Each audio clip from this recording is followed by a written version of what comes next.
కరికపాటి నరసింహారావు నా మీద యుద్ధం ప్రకటించావా ప్రపంచ యాత్రికుడి మీద? బుద్ధి ఉందా కొసంత? ఇంకిత జ్ఞానం ఉందా? కాదు, నువ్వు యుద్ధం ప్రకటించడం మన పండిత పుత్రులు పిండం పెట్టేస్తున్నారయ్యా. అసలు నీకు నా జన్మరహస్యం ఏంటో తెలుసు. నేను ఎవరిని అనుకుంటున్నావు? సాక్షాత్తు బ్రహ్మదేవున్నయ్యా. నీకు నీకు ఇంకొక సీక్రెట్ చెప్పనా? నీ జన్మరహస్యం చెప్తాను చూడు, నవ్వమాక. నీకు తెలియదు, నేను చెప్తాను. నేను సాక్షాత్తు బ్రహ్మదేవుణ్ణి. నువ్వెవరనుకుంటున్నావు? విష్ణుమూర్తివి. మరి బ్రహ్మదేవుడు విష్ణువు ఉన్నప్పుడు శివుడేమయ్యా అంటే మా గురువు గారు చాగంటి కోటేశ్వరరావు గారు శివుడు. మన ముగ్గురం బెస్ట్ ఫ్రెండ్స్. మన ముగ్గురం కారణ జన్మలు ఈ భూమి మీద అవతరించి తెలుగు వాళ్ళని ఉద్ధరించడానికి, భారతదేశాన్ని సంస్కృతి సాంప్రదాయాలు కాపాడడానికి పుట్టాం. కాకపోతే మీ ఇద్దరు ఉద్ధరిస్తున్నారు, నేను తలరాతలు రాస్తున్నాను అంతే. ఈ విషయం నాకు ఎప్పుడు తెలిసిందంటావా? సింహాచలంలో టైగర్ గారు అని ఉండేవాడు, ఆయన చెప్పారు ఇదంతా.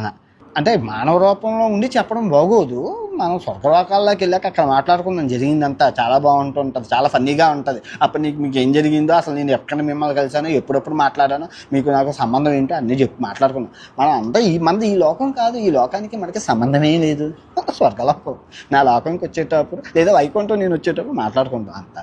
లేదా కైలాసం వెళ్దాం, చాగంటి కోటేశ్వరరావు గారిని ఉంటారు అక్కడ. అప్పుడు ఇప్పుడు కాదు, ఇదంతా ఒక 1000 సంవత్సరాల తర్వాత మనం అప్పుడు గురించి మాట్లాడుతాం.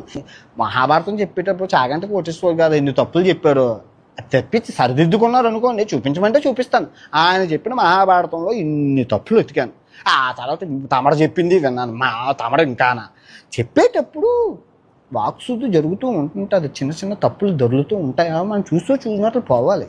అంతేగాని ఎక్క తోక పెట్టుకుంటే పోయేది ఎవరండి? నాకు తెలియదు. మీరు అందుకోలేకపోతున్నారు, వయసు అయిపోయింది, వృద్ధాప్యంలోకి వెళ్తున్నారు కాబట్టి వాక్శుద్ధి పోయింది అనిపిస్తుంది. ఎందుకంటే కొన్ని మాటలు ఉచ్చారణలో దోషాలు ఉన్నాయి. ఎందుకంటే ముసలి వాళ్ళగా మీరు ఉన్నప్పుడు, మీకు 65 సంవత్సరాలు పైబడినప్పుడు కన్నెపిల్లను చూసినప్పుడు మనసు నిగ్రహశక్తి కోల్పోకూడదు, అంతేనా?